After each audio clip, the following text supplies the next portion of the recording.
आपको नवरात्रों के इस 5वें दिन की बहुत बहुत शुभकामनाएं। आई होप माता रानी आपकी लाइफ में खुशियां ही खुशियां भर दें। आज हम देखेंगे माता स्कंद माता जी की तरफ से कुछ मैसेजेस, उनके कुछ गाइडेंस, वो हमें क्या बताना चाहती हैं, अपने बच्चों को क्या सिखाना चाहती हैं, क्या संकेत देना चाहती हैं, क्या गाइडेंस देना चाहती हैं, हमारी कौन सी गलतियों को सुधारना चाहती हैं। आज हम ये सब देखेंगे। ये एक कलेक्टिव रीडिंग होगी, तो इसमें से कुछ मैसेजेस आपसे रेजोनेट होंगे एंड कुछ मैसेजेस आपसे रेजोनेट नहीं होंगे। तो आप उन्हीं मैसेजेस को लीजिएगा जो आपसे रेजोनेट हो रहे हैं। सबसे पहले हम टैरो कार्ड्स के थ्रू चेक करेंगे कि हमारे लिए क्या मैसेज आ रहा है।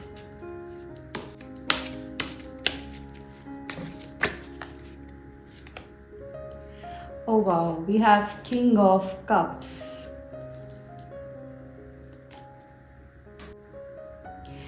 यहाँ कुछ लोगों के लिए ये मैसेज आ रहा है कि आप लोग इमोशनली बहुत स्टेबल हो चुके हो। आप लोग लाइफ में हर प्रॉब्लम का सिल्यूशन इमोशनली ना लेकर प्रैक्टिकली लेना सीख चुके हो। आप ये चीज़ सीख चुके हो कि कैसे आपको हर चीज़ में अपने इमोशंस से काम नहीं लेना है, थोड़ा दिमाग भी यूज़ करना है।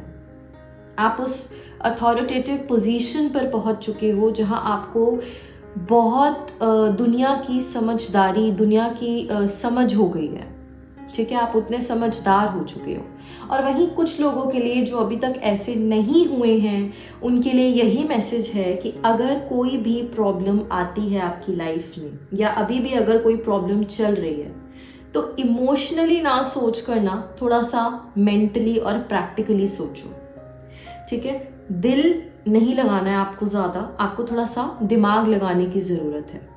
अगर आप लोग बहुत ही इमोशनली अनस्टेबल हो, आप बह जाते हो इमोशंस में, कहीं पर कोई काम लेना हो और आपका माइंड शायद आपको बताता भी होगा कि नहीं ये करो ये करो ये करो, बट आप लोग इमोशनली इतना ज़्यादा अनस्टेबल हो कि आप लोग माइंड की सुनते ही नहीं हो, आप लोग सिर्फ दिल की सुन रहे हो। एक बैलेंस बनाना ना बहुत ज़रूरी होता है ज़िंदगी में। एक बैलेंस बहुत ज़रूरी है जहां आपको दिल की भी सुननी चाहिए और दिमाग की भी सुननी चाहिए। ये मैं बहुत बार बोल चुकी हूँ अपनी रीडिंग्स में कि बैलेंस बहुत ज़रूरी होता है। अपनी फीलिंग्स को ना हर जगह एक्सप्रेस नहीं करते। हर किसी के साथ बैठकर अपनी ज़िंदगी की बातें, अपनी ज़िंदगी के अप्स एंड डाउन्स, खुशियाँ, दुख नहीं बांटा करते। आप में से कई लोग ऐसे हैं जो किसी भी इंसान से मिलते हैं, चाहे आप लोग पहली बार मिल रहे हो या आप लोग बहुत बार मिल चुके हो, आपको आदत हो चुकी है कि आप किसी भी पर्सन से इतने ज़्यादा फ्रैंक हो जाते हो कि आप बस अपनी लाइफ का पूरा चिट्ठा वहाँ पर उनके सामने खोल कर रख देते हो। जिस वजह से मुझे ये भी दिख रहा है कि बहुत सारे लोग आपका फ़ायदा भी उठा सकते हैं और उठाते भी होंगे, क्योंकि आपका नेचर ही ऐसा है। आप लोग इतने ज़्यादा खुले हुए हो कि आप लोग एक बार सोचते भी नहीं हो कि मेरे को सामने वाले इंसान पर भरोसा करना चाहिए या नहीं, या अपनी कुछ पर्सनल चीज़ें हर इंसान को बतानी भी चाहिए या नहीं। आपको थोड़ा सा इस चीज़ का ध्यान रखने की ज़रूरत है। आपको अपने अंदर ना थोड़ी सी लीडरशिप क्वालिटीज़ लाने की ज़रूरत है। आपको थोड़ा ऐसा बनने की ज़रूरत है कि लोग आपको एक अलग नज़रिए से देखें। जो वो आज तक देख रहे थे ना, वो ऐसा देख रहे थे कि आप भीड़ का एक हिस्सा हो, मगर आप भीड़ का एक हिस्सा हो नहीं। वो गलती आपकी है कि आपने सामने वाले को वैसा फील ही नहीं होने दिया कि आप उस भीड़ से अलग हो। आप उनके साथ इतना ज़्यादा फ्रैंक हो गए हो, इतना ज़्यादा फ्रैंक हो गए हो कि सामने वालों को भी लगता है कि भाई ये तो ऐसा ही है। ठीक है, ये तो ऐसा ही है। थोड़ा सा ना मुझे यहाँ पर ये मैसेज आ रहा है, आप लोग ना बहुत जल्दी अवेलेबल हो जाते हो हर किसी के लिए। अपना भी काम छोड़कर आप दूसरों के लिए अवेलेबल हो जाते हो। आपको ये चीज़ नहीं करनी है। हमेशा फ्री रहना किसी के लिए एक दिन आपको बहुत पछतावे में डाल सकता है। एक दिन आपको बहुत रिग्रेट होगा कि ऐसा मैंने क्यों किया। खुद को थोड़ा सा ना बिजी रखो। खुद को बिजी रखो, अपना करियर बनाने की कोशिश करो। आपको पता है कि आपने लाइफ में कहाँ पहुँचना है, तो उस टारगेट को अचीव करने के लिए कुछ कदम उठाओ। लोगों के लिए मत बैठो, ठीक है, उनका इंतजार मत करो। अपने आप को एक राजा वाली फीलिंग दो। आप जब तक खुद नहीं दोगे ना, तब तक दूसरे आपको मानेंगे भी नहीं। पहले आप खुद को राजा मानो। राजा कैसा होता है? वो एक लीडर होता है, उसको किसी की बातें सुनने की जरूरत नहीं होती है, बल्कि उसकी बातें सुनने के लिए सब बैठते हैं, सब बेचैन रहते हैं, सब हमेशा तैयार रहते हैं कि जैसे राजा बुलाएगा हम वहां जाएंगे। तो अपनी वो वैल्यू करवाना सीखो। सामने वालों के सामने ना अपनी वैल्यू करवाना सीखो। ये आप में एक नेगेटिव पॉइंट है कि आप लोगों को नहीं पता कि वैल्यू कैसे करवाते हैं। वैल्यू करवाते हैं अपने बिहेवियर में थोड़ा सा चेंज लाकर, थोड़ा कम अवेलेबल रहकर। हमेशा सामने वाले के लिए बैठना नहीं होता है। आप हमेशा ही सामने वाले के लिए बैठे रहोगे और उनके एक ही बुलावे पर आप उनके सामने चले जाओगे, तो फिर कोई कैसे आपकी वैल्यू करेगा ना। जो चीज़ आसानी से मिल जाए उसकी वैल्यू नहीं होती, पर जो चीज़ बहुत मुश्किल से मिले ना, उसकी कीमत ही कुछ और होती है, ठीक है।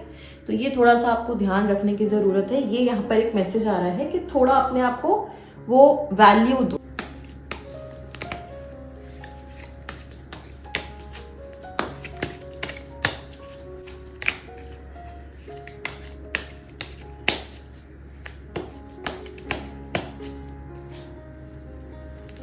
कंडीशनिंग, अभी आप लोगों को यही बताया कि आप लोग एक स्पेशल लाइफ पर्पस लेकर आए हो, आप लोग चोजन वंस हो। मैंने आपको जस्ट अभी ये बात बताई एंड हमारे पास मैसेज भी आ गया कंडीशनिंग। नाउ कंडीशनिंग का मतलब क्या होता है? इसका मतलब होता है कि आपको अपनी आसपास की कंपनी को चेंज करने की ज़रूरत है। आपको ये चीज़ समझने की ज़रूरत है कि आप इन शीप्स के, इन भेड़ों के बीच में एक राजा हो, एक लायन हो, एक शेर हो। आप लोग वहाँ पर फंसे हुए हो क्योंकि आप खुद नहीं जानते कि आप कौन हो। और ये गलती और किसी की नहीं है, ये गलती आपकी खुद की है, क्योंकि आप लोग इन सब के साथ इतना खो गए हो ना कि आपको लग रहा है कि आप भी इनकी तरह ही नॉर्मल ऑर्डिनरी इंसान हो, जबकि आप ऑर्डिनरी नहीं हो।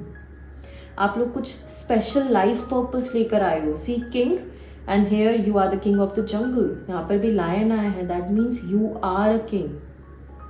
आप एक राजा हो, मगर आपको खुद नहीं पता कि आप राजा हो। अभी आप जैसी लाइफ बिता रहे हो ना, वो बिल्कुल ही ऑपोजिट है। आप लोग अभी मस्ती मजाक में लाइफ को ले रहे हो।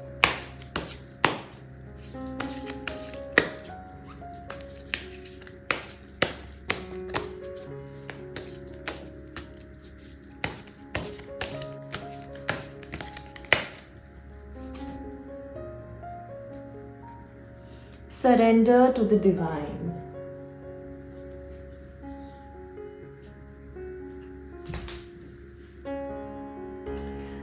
आपको ना सब कुछ भगवान पे छोड़ने की ज़रूरत है। अब जैसे देखो, मैंने आपको बताया कि आपको हर इंसान पर ट्रस्ट करने की ज़रूरत नहीं है, तो अब आपको ना ये चीज़ भगवान पे छोड़नी पड़ेगी कि आप किस इंसान के साथ बात कर सकते हो और किसके साथ नहीं कर सकते। ये आपको एक इशारा मिलेगा, आपको एक कंफर्मेशन मिलेगी कि क्या कौन सा इंसान आपके लिए सही है और कौन सा नहीं है, किससे बात करनी चाहिए और किससे नहीं करनी चाहिए। अब ये सुनने में थोड़ा सा अनयूजुअल लग सकता है कि इशारा कैसे मिलता है, ऐसे कैसे पता चलेगा कि कौन सा इंसान सही है।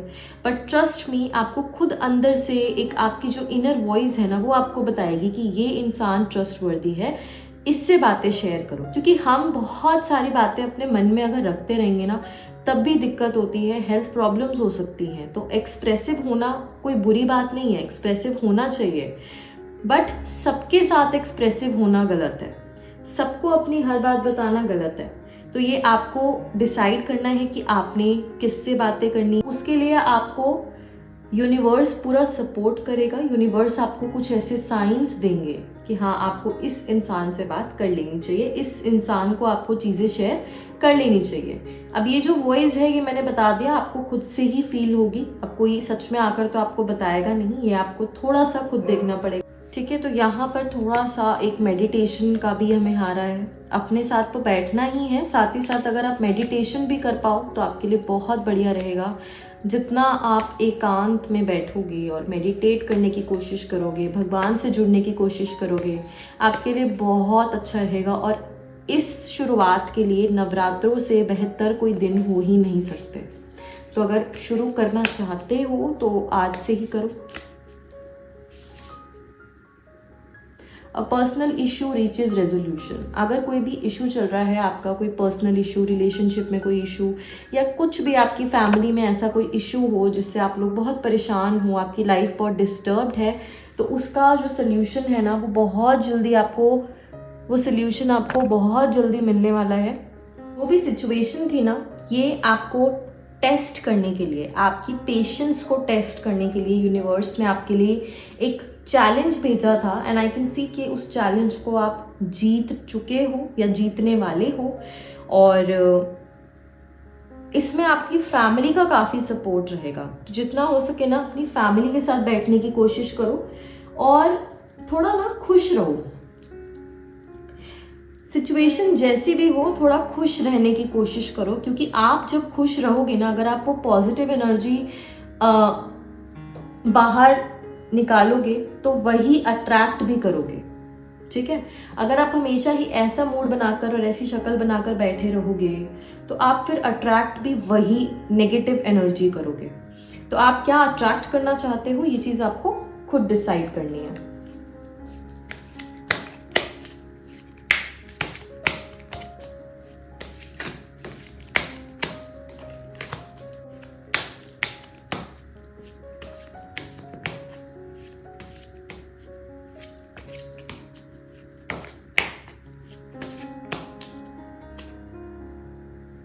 सी वाओ, मैंने आपको अभी बताया कि आपको खुद की इनर वॉइस सुनने की ज़रूरत है।